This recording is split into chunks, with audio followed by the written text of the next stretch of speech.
You be pressed with like piranhas and stuff like that. I Y'all wanna- ever had a fish and shit? Piranhas? Yeah. I had piranha, a couple piranhas. I had a big ass Oscar.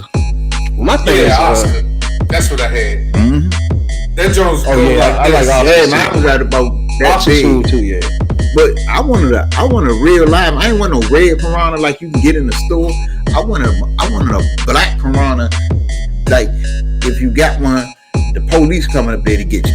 I want some illegal shit because I want to just fuck it. You know, I want a white panther to walk up and down the street with. You like Mike Tyson shit with big ass lion and all that shit running around. And we still don't know what happened to Bubbles. That's true. Bubbles, are you sure? Yeah. Bubbles is up Bubbles in died. this. I just remember, you know, him and Bubbles was at the Grammys and shit, and Brooke Shields. Oh, Brooke Shields too. Yeah, I remember that. Yeah. Brooke he Shields. hit Brooke Shields, you know. So, You think so? yeah, I believe so. I don't. Shit, he hit Whitney. I don't. Shit, I heard he hit. I don't. He tried to hit Madonna. Yeah, he tried to hit Madonna, and he was hitting Yeah, Madonna's nah. She be going. what's the porn star that was in the Thriller video?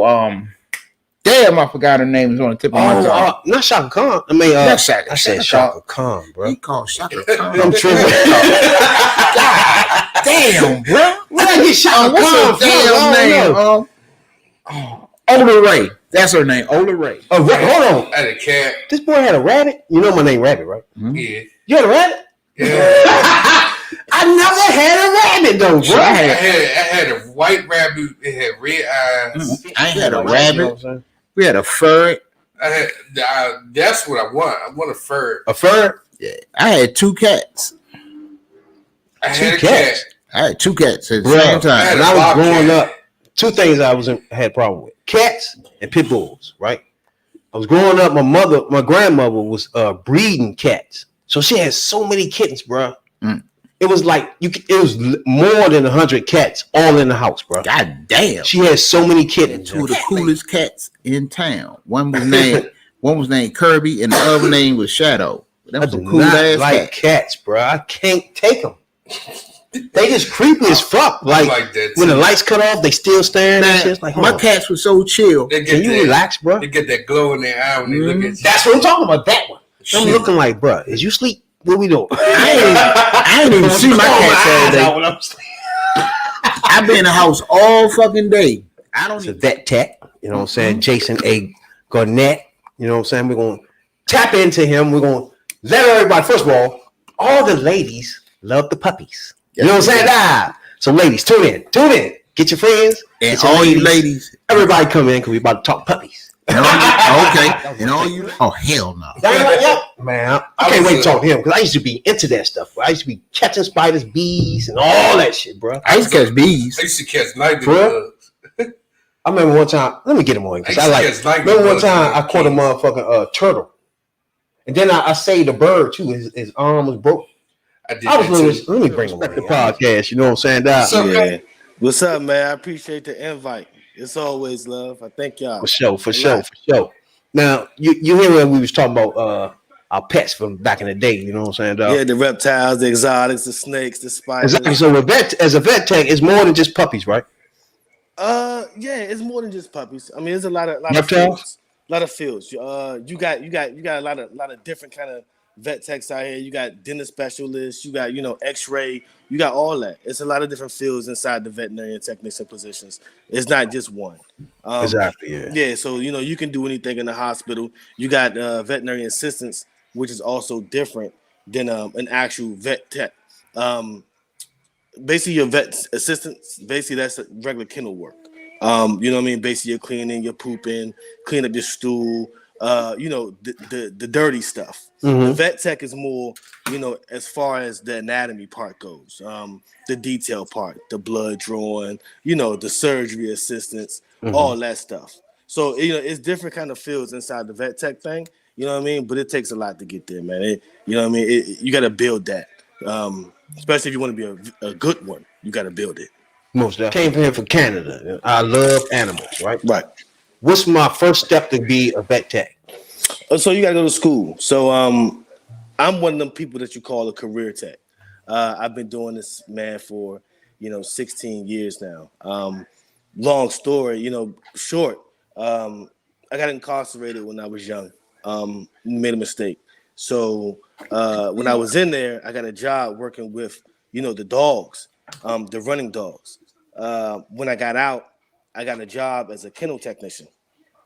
Once I got the job as a kennel technician, basically I just ran with it. I flew with it. I stuck with it all 16 years. I stuck with it. I got hurt on the job, and workman's comp, man. They wasn't paying me anything. You know what I mean? I got hurt. I was out for like 4 months. So I took everything I knew within the 16 years, man, and I just took it to the streets, and just made a whole position, my own position. Back in the day, and join the club, ain't we all? Because I'm in the same boat, and I know, I came home going on a year now, and I know there's a lot of brothers. There's a lot of brothers still in the system, right? Who is looking for careers to get into, and I know a lot of them that love dogs, love animals, that love, taking care of them, breeding them, whatever.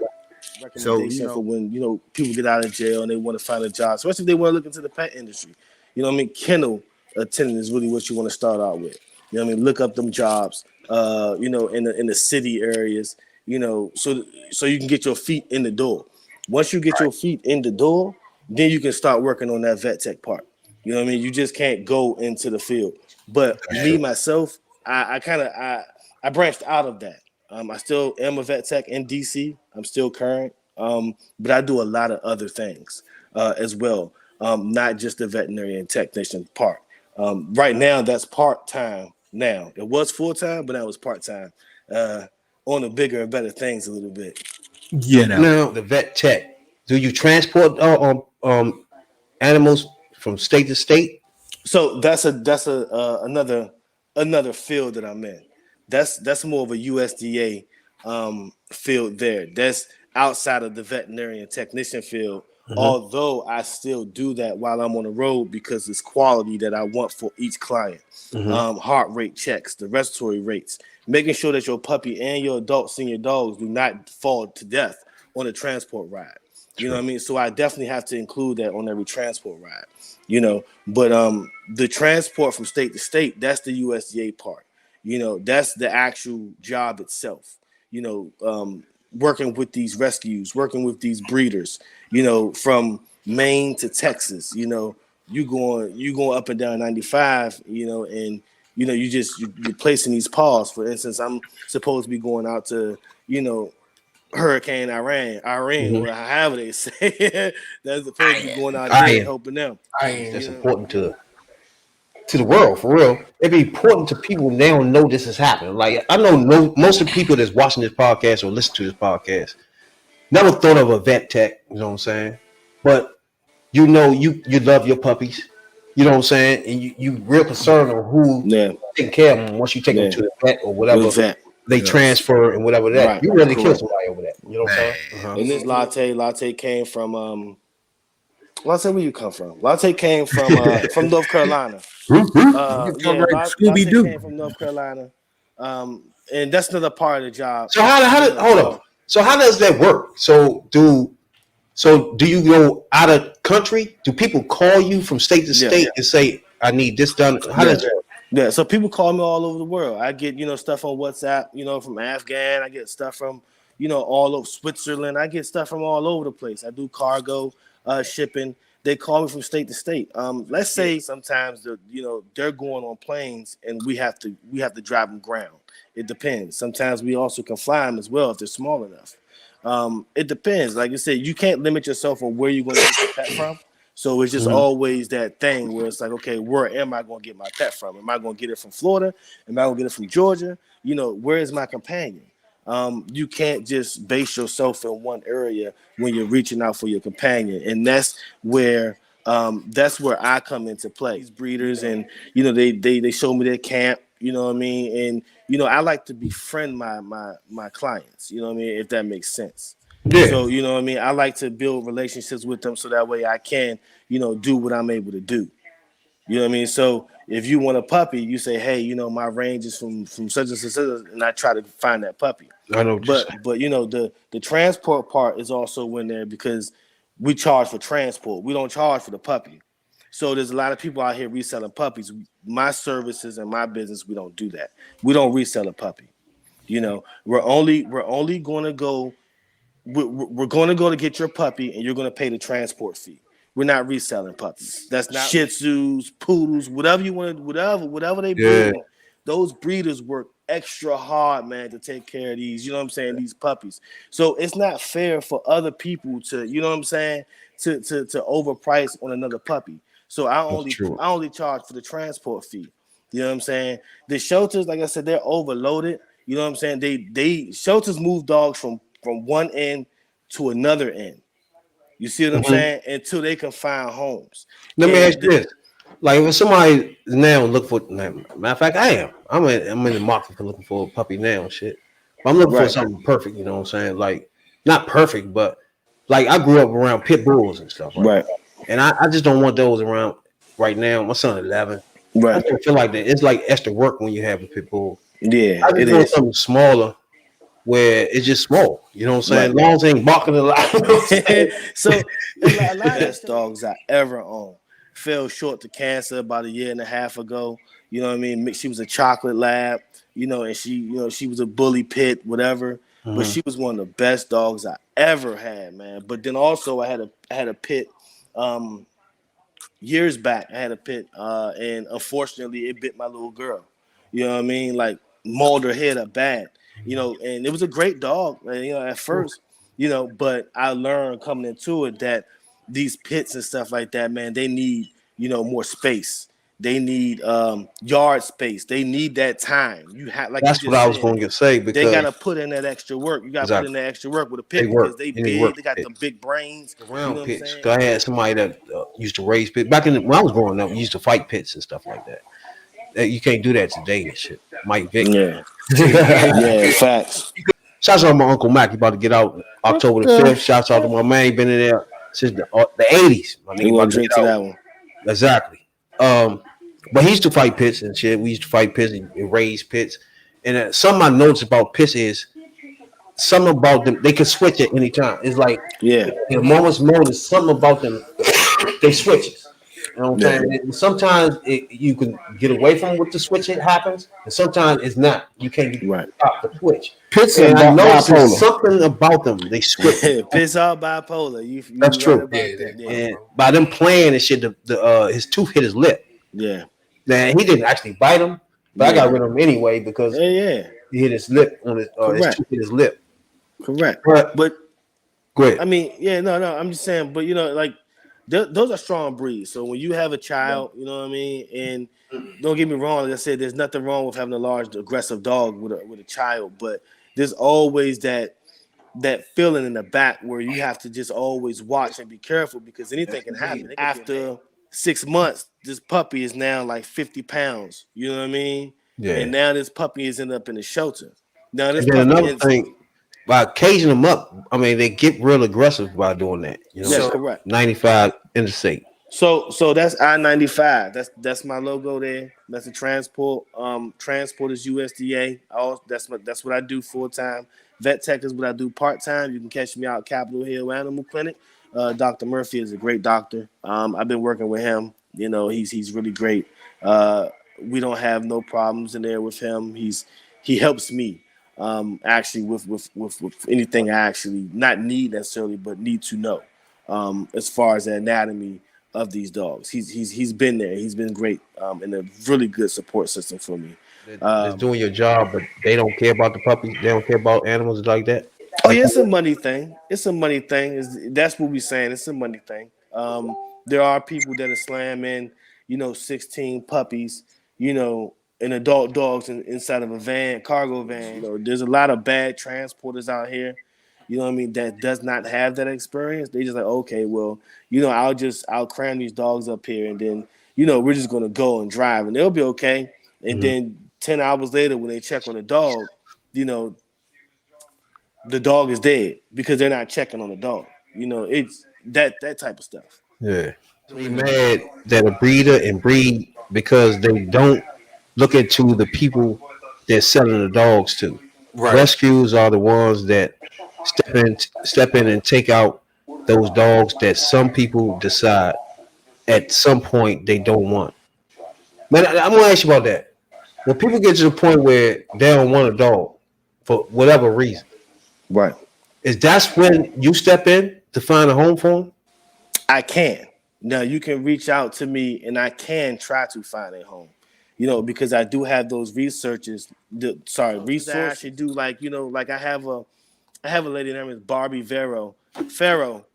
She's a shelter out in New Jersey area, and she actually, she rehomes these dogs and she makes you fill out an application and she goes to your house and she checks on your house and everything, and if your house isn't up to par, she won't give you the dog. See, that's what I'm talking about right That's there. what I'm talking about. Buy one of them dogs and hopefully make the same amount of money once they get the grooming the dog or more. You know what I mean? Sometimes they'll buy the dog itself. You know what I'm saying? The dog will make you $40,000 in that year. You know what I'm saying? Yeah, so you that's get true. that dog and you get it even better and you making 60. You know what I'm saying? Especially they win the prizes. Yeah, and stuff. that prize and stuff. Like horse. I can't see myself spending $5K on a bully or $10K. I can't see myself, but that's their hobby. You know what I'm saying? I can't see myself doing it, but they can. You know what I mean?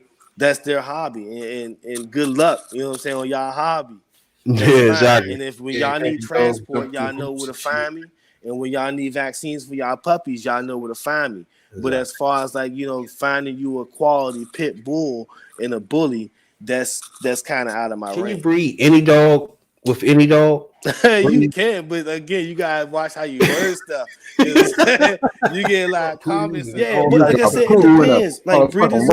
Like breeders and stuff, they know what they're doing. Like good breeders. Like I got a breeder right now that's in Tennessee, and man, she's amazing. You know what I'm saying? And she tells me she used to breed Frenchies, but the Frenchies when they're getting born, they have stomach issues. You know what I'm saying? Because they're Frenchies. Y'all know Frenchies are a little small, like pig, like, you know what I'm saying? So they got stomach issues going into. So it's a lot of extra work, you know what I'm saying, that you got to do. And some of these Frenchie breeders are great and they're accustomed to doing this work. So she figured, okay, well, we're having too many stomach issues. We're going to mix it with a Boston. You know what I'm saying? So it's called French Stuns versus Frenchies. You know what I mean? And they have that Frenchton body, that Frenchy body, and like that Boston and Frenchy kind of look. Yeah. You know what I mean? And it wipes away that stomach issue. And it kind of gives the dog a little bit more energy versus having a dog that just slouches a lot. You know what I mean? As it get older, this dog actually has energy. You know what I mean? So you can breed with different types of dogs. It's not always good, but sometimes they breed for the quality of the dog. So people that are needed, or is it like anything, like a variety of reasons? It's a variety of reasons, man. You got people that's in domestic abuses, man. You got people that's getting evicted. You know, you got people that, you know, who's dying. You know what I mean? It's a lot. I had a lady call me, man, asked me to drive with her. You know what I mean? Because she's trying to run away from her husband. You know what I mean? she like pull up to this joint like, 11 o'clock in the morning. We gotta be gone. You know what I mean? I got 3 dogs. You just follow me. You know what I mean? I'll pay you anything. I'll pay you anything. And I'm sitting there, I'm like, man, I'm about to take this job, but I'm thinking to myself, I'm about to pull up. You know what I mean? He about to whoop my ass. That way, bitch, please. Yeah. So man, I appreciate y'all. And man, that's an important job what you're doing, man. Right. Yeah, man, man, I'm you're trying, doing man. that, so. Especially with the hurricane and stuff going on. Yeah, man, I'm trying. Like I said, I don't have a lot of support. All this stuff is done by me. I don't have no funding. I don't have no sponsors right now. So, you know what I mean? If I don't go somewhere, it's usually because I didn't get enough rides or something like that. But, I'm also looking for the funding. I'm also looking for the sponsors. So if anybody can help me, you know what I'm saying? We can definitely make something popping. You know what I mean? But like I said, I'm doing this on a daily basis, trying to get my name out there so people can actually see the work. But like I said, I can't do it by myself. So, any support that you guys have, you know what I mean? It's always a blessing. We're doing our part right now. Hey, man, and I'm learning every day. Right on. So reach Appreciate out you to a whole y'all. lot, though, bro. No, You I know- appreciate y'all. And if y'all need The something, let third me know. perspective.